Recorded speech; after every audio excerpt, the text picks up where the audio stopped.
Bien, para Cajamarca Opina y para Contacto Empresarial estoy con el ingeniero Jesús Salazar Nichi. Él es presidente de la Sociedad Nacional de Industrias, que nos visita luego de un año. Nos trajo una muy buena noticia hace un año atrás, un documento que esperamos que nuestras autoridades se hayan interesado en leerla.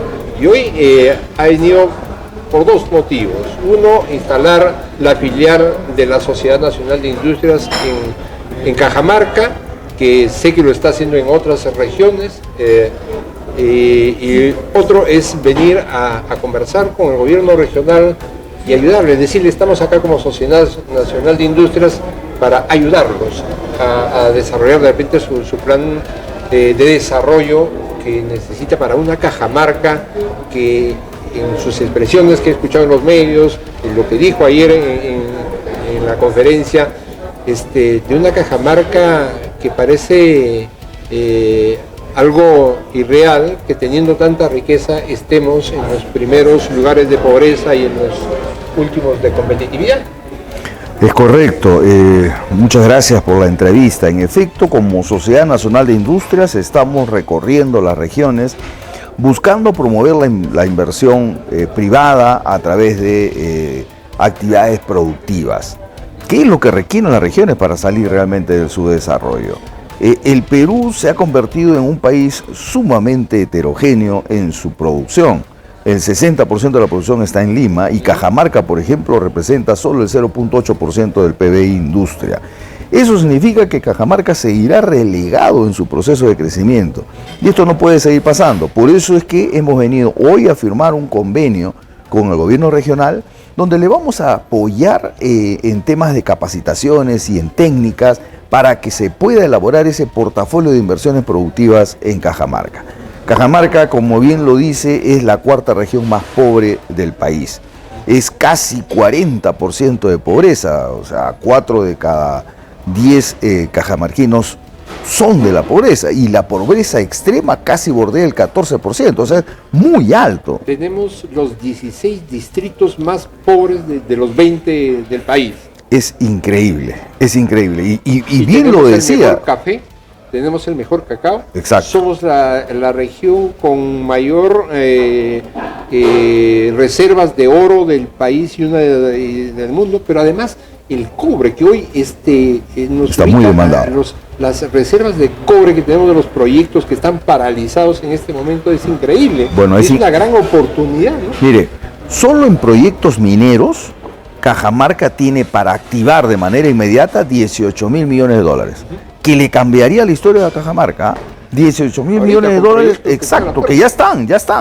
Sí, simplemente se requiere trabajarlos a nivel social. Lo que ya no puede Cajamarca es vivir de espaldas a su propia riqueza. Nadie está de acuerdo con una minería o una industria minera que destruya el medio ambiente. O sea, eso ya es un absurdo mayúsculo. Eso ya no debe ser un tema de conversación. El tema de conversación debería ser cómo generamos una industria minera sostenible, ¿no es cierto? Para que el tema de la inclusión social y del respeto al medio ambiente se dé correctamente. Y eso en el mundo ya se hace. Claro. El tema de distribución de la riqueza, a ver, pensando en minería, hoy está muy de moda el término valor compartido. Nos juntamos y compartimos el valor que tienen, porque no puede ser tampoco posible porque regiones con tanta minería, por ejemplo, como la que tiene Cajamarca, estemos en esta situación de pobreza y de competitividad. Necesitamos que también las empresas, usted lo dijo anoche, no puedes seguir mirando solamente tu negocio y no miras tu entorno. Es correcto, el desarrollo sostenible es una premisa que nosotros en la Sociedad Nacional de Industria tenemos, y donde tengamos una tribuna para decirlo, lo decimos. La empresa peruana, la industria sobre todo, no puede ser una industria que destruya la sociedad y el medio ambiente. Entonces, si queremos construir país, deberíamos fomentar el desarrollo sostenible, y esto se logra generando riqueza económica que sea socialmente inclusiva y ambientalmente responsable. Y esto se puede aplicar perfectamente a la minería. Y eso nos obliga a pensar en cómo aprovechar estos grandes recursos de oro que tenemos en Cajamarca. Mire, Perú es la novena reserva más grande del mundo. Así es. Y Cajamarca es el primer en el Perú con el 44.2% de reservas, los tiene Cajamarca.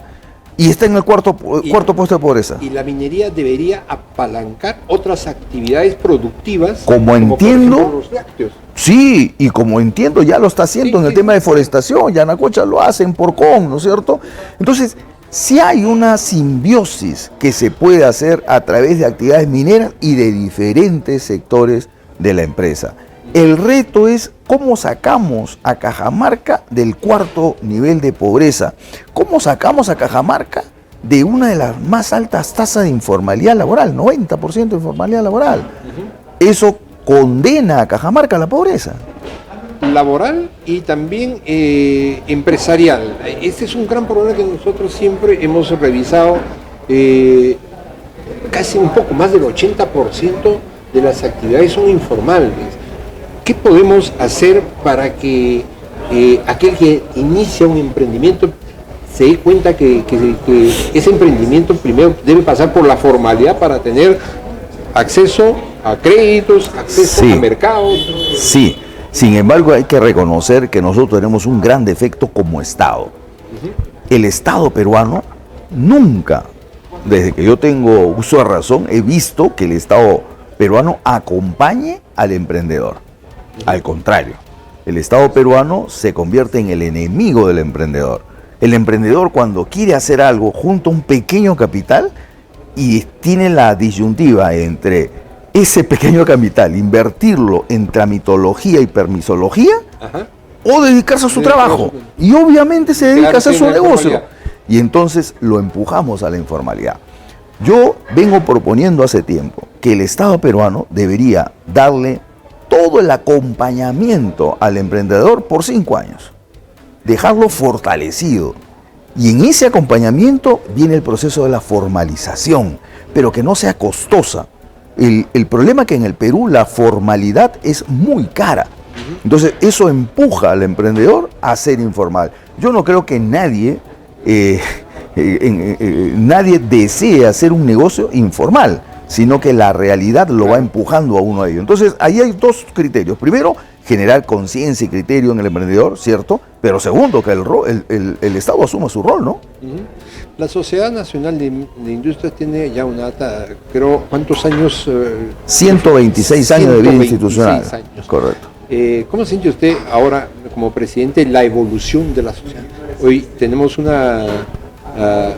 un gremio ya con una mirada futurista y moderna. Yo diría que el gremio, nuestro gremio industrial, ha entendido que su rol dentro de la sociedad es ser un gremio activo en las decisiones y opiniones sobre política nacional. Creo que eso es lo primero que hay que destacar. Somos un gremio que apunta a ser un motor de desarrollo del país. Reconocemos que si un país no apuesta por su industria manufacturera, es muy difícil que salga de su desarrollo. Estamos proponiendo una ley general de industrias que en el Perú no existe. Queremos y creemos que el Perú debe tener una política industrial que defina los sectores de la manufactura que serían los estratégicos para salir del subdesarrollo. Mirar la realidad de Cajamarca versus país, igual, hace unos días conversaba con el presidente de la Cámara de Comercio de Cajamarca y decía, debemos darle valor agregado a nuestros productos, empezando por el tema de minería. Y decía, ¿por qué? Porque simplemente como país estamos sacando minerales, por ejemplo, en bruto, a veces en concentrados que ni siquiera se sabe qué es lo que contiene, cuando podemos darle el mínimo valor agregado en nuestro país. Correcto, y eso es válido en sectores como minería, agricultura, ¿no es cierto? ¿Por qué no hacemos un clúster de artesanía de oro, por ejemplo, aquí, ¿no es cierto?, en Cajamarca? ¿Por qué no produce oro y tiene artesanía joya? Por ejemplo, ¿por qué nuestra leche no se industrializa y se da mayor valor agregado? ¿Por qué nos hemos conformado con tener estos exquisitos y ricos quesos artesanales de Cajamarca? Pero ¿por qué no nos vamos al mercado exterior? ¿Por qué no lo tecnificamos? ¿Por qué no nos vamos hacia tecnologías que nos abran puertas en el mundo? Entonces, ahí está el tema y el mensaje que traemos nosotros. Necesitamos buscar valor agregado a nuestros productos, ¿no? Necesitamos tecnología, definitivamente. Y también desde la Sociedad Nacional de Industrias ha habido muchas iniciativas, una de ellas, por ejemplo, crear el Senati, que es la fortaleza, es generar, precisamente para capacitar a la fuerza laboral de la industria de nuestro país. Un ministro que no vale la pena de repente mencionarlo como nombre, pero fue ojalá hubieran 10 Senatis en el país, ¿no? Lamentablemente todavía hay una brecha enorme, un déficit de técnicos que necesita el país, pero sin embargo la idiosincrasia que los padres todavía quieren que sus hijos sean profesionales de universidad, así estén desocupados. Mire, yo le doy una experiencia. Yo tengo en mi fábrica contratados ingenieros que a veces hacen trabajo de técnicos, porque no hay técnicos, ¿no es cierto? Y el tema es reivindicar ese espacio. El técnico es muy necesario para las industrias. Y las industrias no tenemos, a Dios gracias tenemos un Senati, pero después no se fomenta más esta industria, esta educación técnica.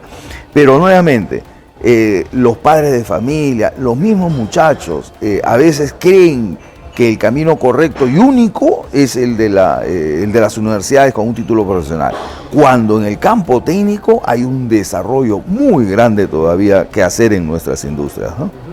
Y bien remunerados, ¿sabes? Por supuesto. Cree que por ser técnico tiene que ganar menos que un... No, eso no es cierto.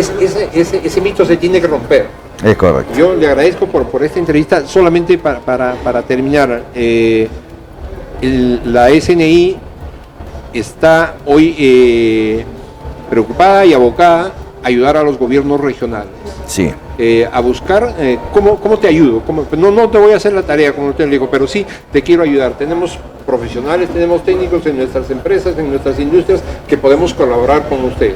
Sí, y queremos construir un país más homogéneo. Queremos que el desarrollo de industrias en las regiones cada vez sea mayor y podamos ir cerrando esas brechas, ¿no? Y ojalá pronto podamos decir, empezamos a construir un Perú homogéneo. La verdadera descentralización la hacemos nosotros. Cierto.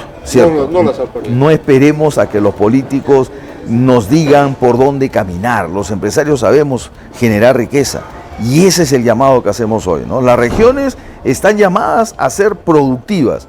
¿Y cómo se logra eso? ¿Con una ley del Estado? No, con inversiones privadas. Entonces las empresas privadas estamos llamados a colaborar con esta gran descentralización. Regiones al 2031 es el nombre del documento. Perú Regiones al 2031. Se espera a ese año haber cambiado. Sí, a ese año deberíamos haber evolucionado en las inversiones productivas y haber generado por lo menos un acortamiento de estas grandes brechas que existen entre Lima y las regiones actualmente, ¿no? Gracias, ingeniero. Muchas gracias.